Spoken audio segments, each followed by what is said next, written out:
Study IQ IAS, आपका selection हमारा mission. Year 2020 एक ऐसा साल जो कोई भी इंडियन सिटीजन नहीं भुला सकता। एक ऐसा वायरस आया था जिसने कहीं ना कहीं किसी की जान ली है, तो कोई ना कोई बस बचा ही है, कोविड-19। और उस दौरान में ग्राउंड रियलिटी जो देखी गई थी वो हॉस्पिटल्स की देखी गई थी, चाहे वो पब्लिक हॉस्पिटल हो या फिर प्राइवेट हॉस्पिटल हो, दोनों की कंडीशंस खराब थी। कहीं बेड नहीं मिल रहा था तो कहीं लोग ऑक्सीजन के लिए तड़प रहे थे। कोई हॉस्पिटल के बाहर ही मर रहा था या फिर किसी ने तो अपने घर में ही दूसरा हॉस्पिटल टाइप कुछ खोल लिया था। लेकिन जिम्मेदारी कौन ले? गवर्नमेंट लेगी क्या जिम्मेदारी? तो आज की क्लास में हम लोग यही डिस्कस करने वाले हैं कि सरकार का क्या रोल है हेल्थ में और हेल्थ केयर फैसिलिटीज प्रोवाइड करने में। तो मैं विकास नागर स्वागत करता हूं आप सभी का स्टडी IQ RM प्लेटफॉर्म पे। आशा करता हूं आप सब लोग अच्छा बहुत मजे में भी होंगे। चैप्टर 2 क्लास 7 का स्टेट गवर्नमेंट का पहला topic, role of government in health. पहला बेसिक क्वेश्चन, हेल्थ होता क्या? हेल्थ होती क्या? हेल्थ एक कंडीशन है किसी इंसान की, अगर उसका बॉडी, उसका माइंड और उसका इमोशंस फिट और बैलेंस्ड है तो यानी वो हेल्दी है।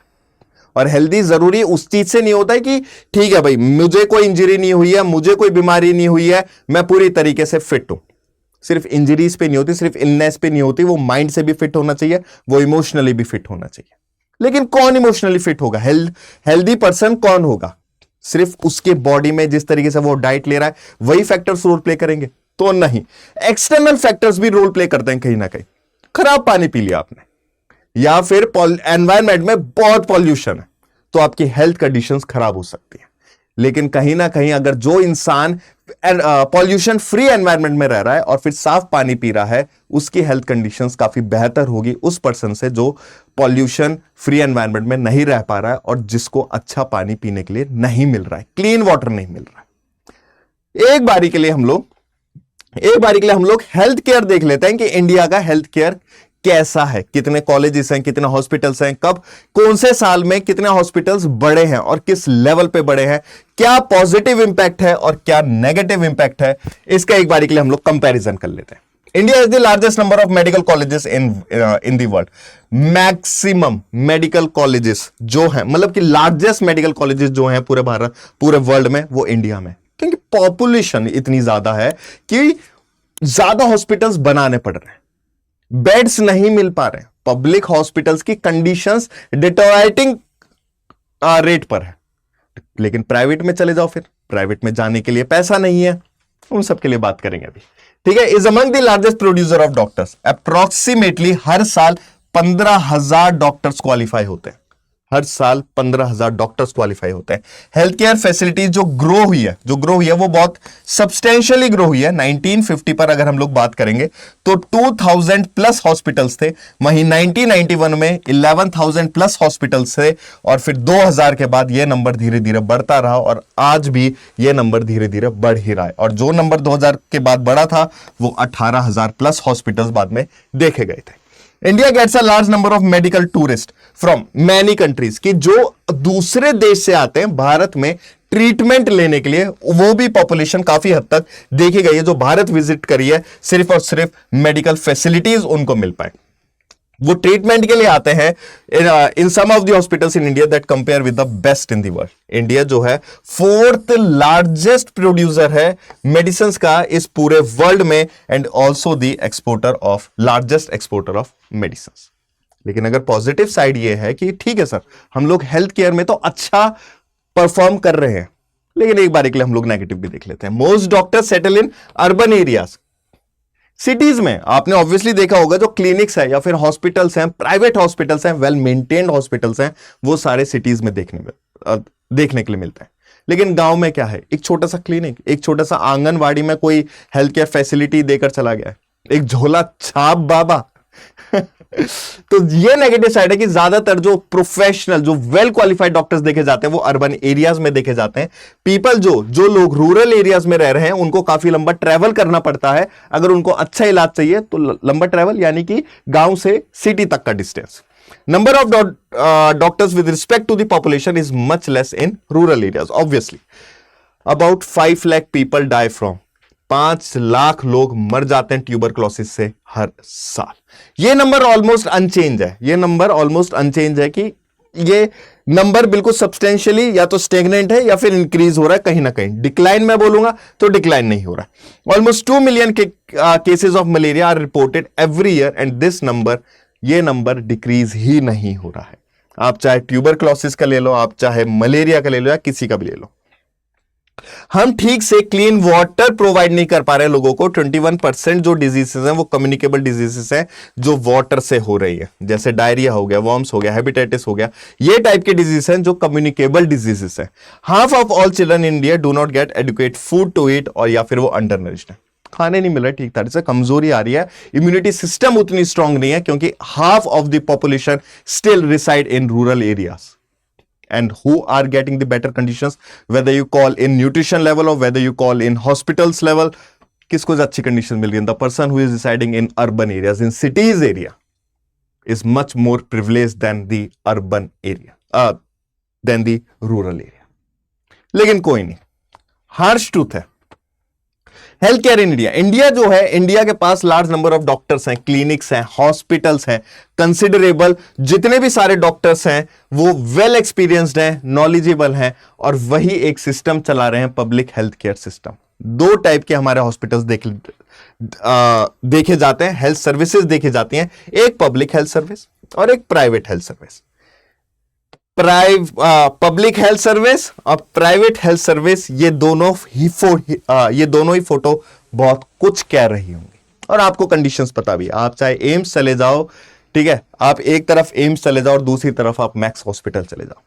जहां पर एम्स हॉस्पिटल जो है वो पब्लिक हॉस्पिटल है, और जहां पर मैक्स हॉस्पिटल है वो एक तरीके से प्राइवेट हॉस्पिटल है। ऐसा नहीं है कि सरकार कुछ नहीं कर पा रही है, लेकिन सरकार जिस लोअर कॉस्ट पे ट्रीटमेंट रख रही है, वो जो एक अफोर्डेबल होता है सब लोगों के लिए, क्योंकि सब लोग चाहते हैं कहीं ना कहीं यार हमारा भी पैसा बचे, हमारा पैसा वेस्ट ना जाए, तो इसलिए सबसे ज्यादा मैक्सिमम पॉपुलेशन जो आती है वो गवर्नमेंट हॉस्पिटल में ट्रीटमेंट के लिए आती है। लंबी लंबी लाइन लगती है सुबह से, अगर एक काउंटर से या दूसरे काउंटर, ये तो डॉक्टर की लाइन बता रहा हूं, डॉक्टर की लाइन इतनी लंबी होती है, अगर डॉक्टर ने रेफर कर दिया कि आप जाके मेडिकल स्टोर से जाके दवाई ले लो, फिर वहां पे लंबी लाइन। अगर ये बोल दिया कि आज मेडिसिन नहीं है, अगले दिन आना, फिर अगले दिन लाइन में लगो। ठीक है, प्राइवेट हॉस्पिटल में एक्सेसिबिलिटी इजी होती है, लेकिन वहां पर पैसे की एक्सेसिबिलिटी बहुत इजी नहीं, बहुत हार्ड होती है। यह बोला जाता है, एक डाटा के अकॉर्डिंग बोला जाता है कि 35% लोग ऐसे हैं अभी भी कि अगर उनको कोई बीमारी हो गई और उन्होंने पैसा ट्रीटमेंट में लगा दिया तो बिलो पॉवर्टी लाइन के जस्ट नीचे। ठीक है, कंपैरिजन कर लेते हैं एक बारी के लिए, जहां पर हम लोग पहले कंपेयर कर रहे हैं पब्लिक हेल्थ सर्विसेज के बारे में। यानी ये जो पब्लिक हेल्थ सर्विसेज हैं ये कौन प्रोवाइड करता है? ये गवर्नमेंट द्वारा प्रोवाइड की जाती है, यानी वो हॉस्पिटल जो टोटली गवर्नमेंट फंडेड होते हैं और जिनको होल्ड कौन करता है? गवर्नमेंट करता है। उनकी फैसिलिटीज कौन प्रोवाइड करेगा? तो वो गवर्नमेंट करेगी। उन डॉक्टर्स की सैलरी कौन देगा? तो वो सरकार देगी। ठीक है, the public health service is a chain of health service, जो कौन रन करता है? It is run by the government, यानी सरकार द्वारा ये चलाई जाती हैं। विलेज लेवल पर जो चीजें देखी जाती हैं वो देखी जाती है public health facilities, public health centre, sorry it's not facilities, its centre, public health centre,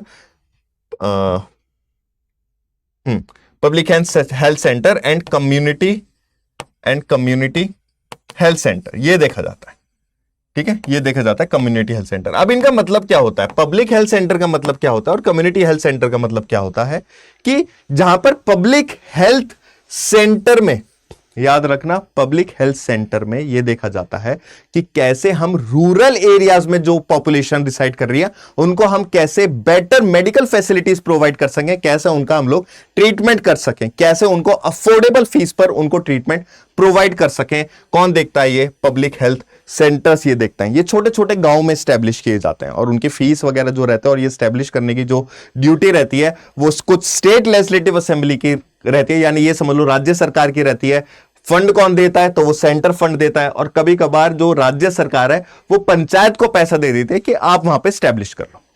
फिर आओ तो होते हमारे community health centre. Community health centre का मतलब होता है कि मान लो कोई एक पर्टिकुलर इंसान है, भाई उसको बीमारी हो गई है या फिर वो ट्रीटमेंट नहीं कर पा रहा है, अगर उनसे पूछा जाए भाई इंश्योरेंस तो होगा, अब उन इंसान के पास इंश्योरेंस भी नहीं है, यानी वो अनइंश्योर्ड है।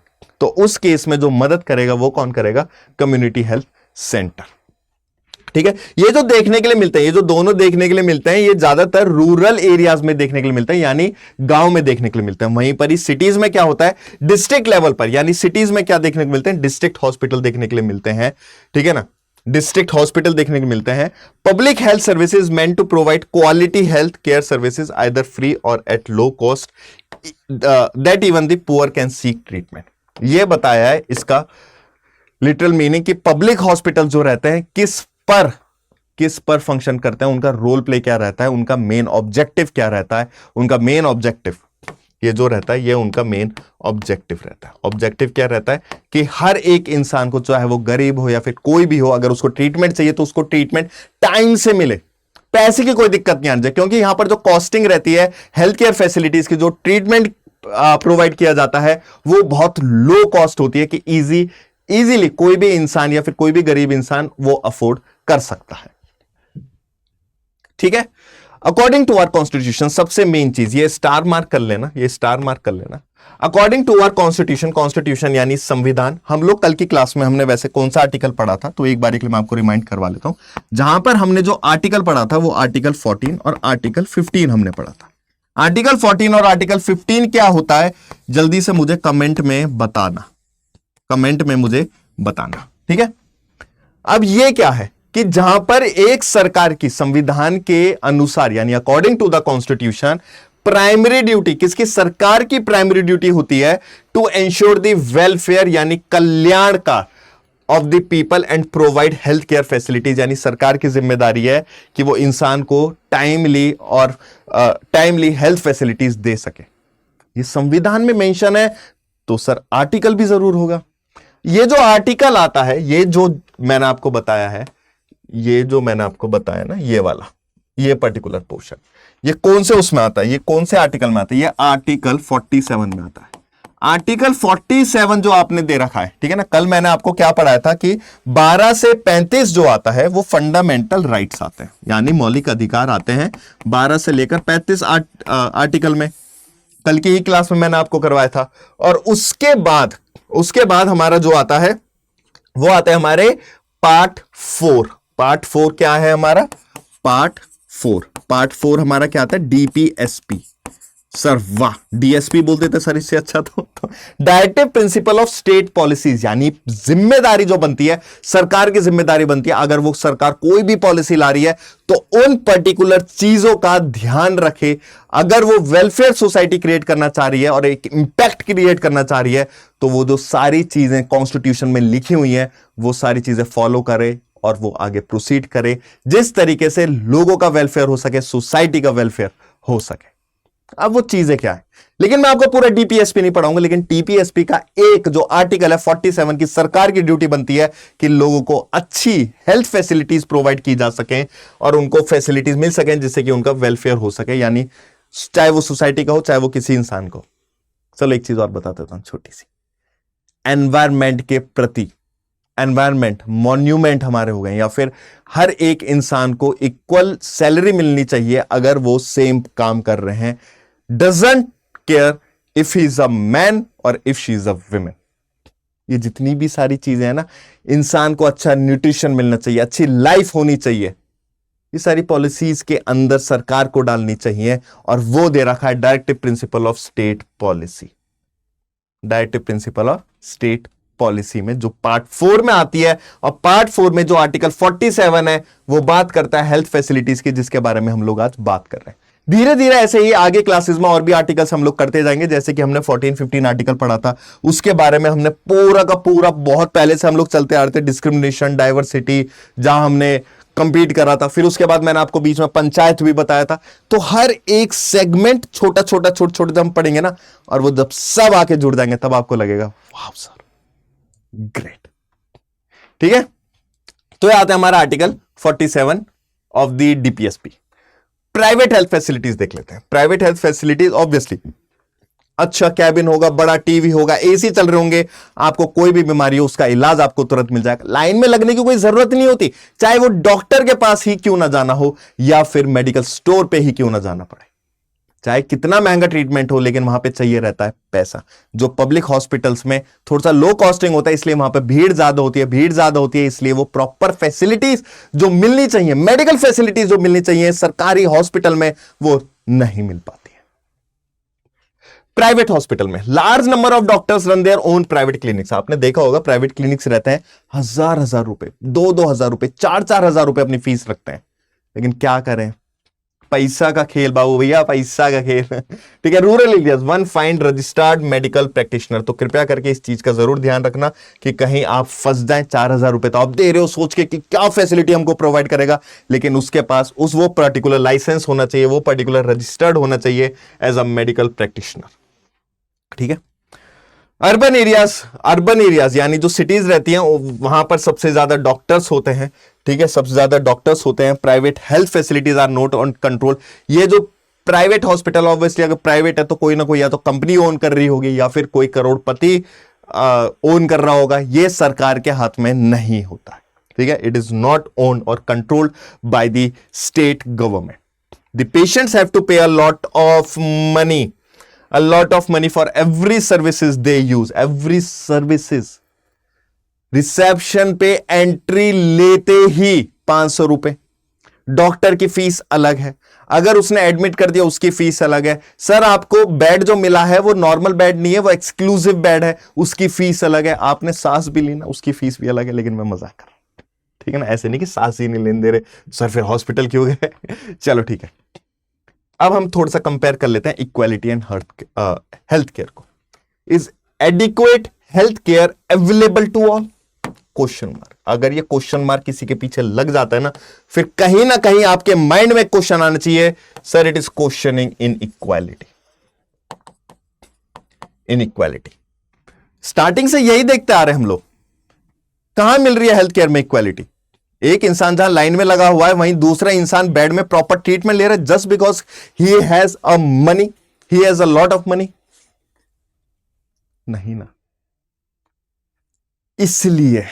इसलिए सरकार हॉस्पिटल्स बनाती है। सरकार की ड्यूटी हॉस्पिटल्स बनाए, अच्छी मेडिकल फैसिलिटीज दे, टेक्नोलॉजी पे थोड़ा सा काम करे।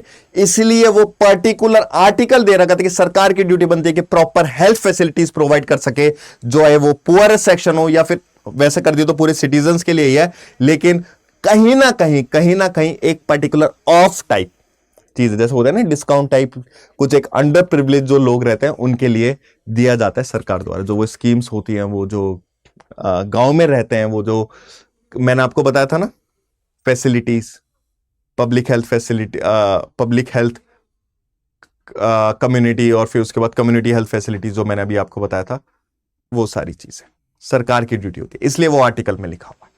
ठीक है, ये जो भारत है, we face a situation where private services are increasing. Obviously it is increasing because it's not a service mode now, it's a business mode. Service mode has been turned into or overturned into a business mode. That is why we face a situation where private services are increasing and public services are not, because government somehow does not want to spend money, or we can say that the India's population is rapidly increasing. इसलिए हमको ये conditions लग रही हैं कि per capita income जो है वो कहीं ना कहीं डिक्रीज हो रही है। लोग अमीर होता जा रहा है और गरीब होता जा रहा है, just because he is not getting the opportunities or the adequate resources which can show him the equality, and instead he is facing inequality just because of these things. Population is the main reason. Okay, चलो ठीक है, let's come back to this thing. Private services are concentrated in urban areas. जितने सारे doctors हैं, पढ़े लिखे doctors हैं, अच्छे इंस्टीट्यूट्स हैं, अच्छे कॉलेजेस हैं, अच्छे मेडिकल कॉलेजेस जो हैं, वो गांव में आपको देखने के लिए नहीं मिलेंगे, वो शहर में ही देखने के लिए आपको मिलेंगे। The cost of this services, जो सर्विसेज है वो काफी हाई है, जो एक गरीब इंसान नहीं ले सकता है। अर्बन एरियाज में है तो जो गांव में इंसान रह रहा है वो उस हेल्थ फैसिलिटीज उसको प्रोवाइड नहीं की जा सकती है। मेडिसिन जो है एक्सपेंसिव है, जो एक अमीर अफोर्ड कर सकता है और एक गरीब अफोर्ड नहीं कर सकता। For those who are poor, every illness in the family is a cause of great anxiety and distress. बिल्कुल सही बात है। इसलिए आप में से कुछ लोग तभी सोच रहे होंगे कि कहीं ना कहीं एक उनका ऑब्जेक्टिव भी ये होगा कि अगर मुझे गवर्नमेंट एग्जाम्स की तैयारी करनी है तो मुझे इसलिए करनी है कि मुझे सरकारी कार्ड मिल जाएगा, मेरी जो फैमिली है कहीं ना कहीं उनकी हेल्थ कंडीशंस को मैं सिक्योर कर सकता हूं, मेरी हेल्थ कंडीशन को मैं सिक्योर कर सकता हूं। क्योंकि अगर नहीं होंगे ना जब secure, it leads to great anxiety and distress. भैया अगर गरीब के पास पैसा ही नहीं है, जो कि मैंने आपको डाटा पहले दिया था, गरीब के इंसान के पास अगर पैसा नहीं है तो वो खर्चा कहां करेगा? अगर खर्चा उसने हेल्थ ट्रीटमेंट में कर दिया तो जितना उसने कमाया है, क्या बता कोई एक पर्टिकुलर इंसान, एक पर्टिकुलर बूढ़ा आदमी अपनी बेटी की शादी के लिए पैसा कमा रहा हो और उसकी बेटी बीमार पड़ जाए, उस दौरान में क्या होगा? उस कंडीशंस में क्या होगा? फिर क्या होगा? तब वो सिचुएशन थोड़ी सी हल्की सी खराब हो जाती है, ठीक है ना? इसलिए इक्वालिटी नहीं देखने के लिए मिलती, कहीं ना कहीं इनइक्वालिटी देखने के लिए मिलती ही मिलती है। They are not provided with the basic necessities like drinking water, adequate housing, clean surrounding etcetera, and therefore are more likely to fall ill. और ये जो कंडीशन बात हो रही है, ये कंडीशन बात हो रही है इन लोगों के लिए, ठीक है? Many tribal areas have few health centres and they do not run properly. क्योंकि छोटी छोटी चीजें जो रहती हैं, आप ध्यान से सुनना, छोटी छोटी चीज रहे, छोटे छोटे जो गांव रहता है, सेंटर तो फंडिंग कर देता है लेकिन वो ठीक तरीके से एग्जीक्यूट किए जा रहे हैं, नहीं किए जा रहे हैं। आपने देखा होगा दिल्ली सरकार ने मोहल्ला क्लिनिक चलाए थे, लेकिन वो ठीक तरीके से क्या एग्जीक्यूट हो पाए? वो ठीक तरीके से फंक्शंस हो पाए? तो आप बोलोगे, कुछ बोलोगे हाँ ठीक है सर हो पाए, लेकिन कुछ एरियाज वाले बोलेंगे कि नहीं हो पाए। और वो कंडीशंस पूरे भारत में हर एक कुछ ना कुछ एक पर्टिकुलर एरियाज में देखी जाती है और ट्राइबल एरियाज में देखी जाती ही जाती है। स्टैब्लिश कर दिया, स्टार्टिंग में रहा, उसके बाद ठीक है देखने के लिए कोई नहीं है, विच लीड्स टू इनइक्वालिटी। कौन सी कंडीशन में इनइक्वालिटी देखने के लिए मिल रही है? तो वो हेल्थ केयर में देखने के लिए मिल रही है। क्या किया जा सकता है? What can be done then? It is the responsibility of the government. Government की, सरकार की जिम्मेदारी है कि वो क्वालिटी हेल्थ केयर प्रोवाइड करे, प्रॉपर सर्विसेज प्रोवाइड करे हर एक सिटीजन को, स्पेशली जो लोग गरीब हैं या फिर जो लोग डिसएडवांटेज हैं, जिसके पास पैसा नहीं है, जो प्राइवेट हॉस्पिटल्स में नहीं जा सकते हैं। एटलीस्ट उनके पास ये खुशी हो कि हाँ ठीक है सरकार हमारे साथ खड़ी है, हमने अपना रिप्रेजेंटेटिव चुना है, तो वो हमारे बारे में सोच रहा है, हमारी हेल्थ के बारे में सोच रहा है, ठीक है? अभी जब आगे हम लोग जैसे अभी पढ़ रहे हैं तो मैं तुम्हारे ऊपर एकदम बिल्कुल जोर नहीं डालना चाहूंगा, ठीक है ना? तो आपको पता होगा यूपीएससी मेंस एक सब्जेक्ट होता है, ठीक है ना? मेंस सब्जेक्ट नहीं, ठीक है? यूपीएससी मेंस होता है, ठीक है? पेपर 2 जिसको हम बोलते हैं, उसमें काफी सारे चीज होते हैं, पेपर 1, पेपर 2, पेपर 3, प्रीलिम्स के बाद मेंस होता है। तो मेंस में एक सब्जेक्ट होता है एथिक्स। तो ये जो टाइप है ना, ये जो चीज है, ये आप अपने आंसर राइटिंग में एथिक्स में भी यूज कर सकते हो, आप पॉलिटी में भी यूज कर सकते हो, आप सोसाइटी में भी यूज कर सकते हो। एक सेक्शंस होते हैं, लेकिन कोई नहीं, धीरे धीरे चलेंगे। लेकिन तब भी मैं आपको ये वाली चीज बता देता हूं। Medical council of India code of medical ethics ये कहती है कि हर एक फिजिशियन को जहां तक पॉसिबल हो जेनरिक नेम, यानी मेडिसिन, यानी जो ड्रग प्रोवाइड कर रहे हैं, ये मेडिसिन प्रोवाइड कर रहे हैं, वो जेनरिक्स नेम इंश्योर करें कि वो प्रिस्क्रिप्शन के थ्रू हो और उनका ड्रग्स का कैसे यूज होना है वो प्रॉपर लिखा हो। ऐसे ही नहीं हो कि भैया ठीक है हमने मेडिसिन प्रोवाइड नहीं करी और उसके बाद जो मेडिकल स्टोर वाला है उसने मेडिसिन दे दी, और जेनरिक नेम की मेडिसिन दे जहां वो हर एक जगह मिल सके, ठीक है? द केरल एक्सपीरियंस, चलो मैं आपको एक केरला का एक्सपीरियंस बताऊं। इन्होंने बहुत अच्छा स्टेप लिया था 1996 में, एक रिफॉर्म टाइप आया था जहां पर केरला सरकार ने अपने बजट का 40%, पूरे बजट का 40% लाके पंचायत को दे दिया, तुम्हारी जिम्मेदारी है, ठीक है? पंचायत को दे दिया। पंचायत मैंने आपको पूरा एक्सप्लेन कर चुका है, पंचायत की क्या ड्यूटी होती है, कैसे मेंबर्स होते हैं, ग्राम सभा क्या रहता है, उसका मीनिंग क्या होता है, हर एक चीज में बता चुका, इसलिए चीजें लिंक करेंगे आगे जाकर धीरे धीरे, ठीक है ना?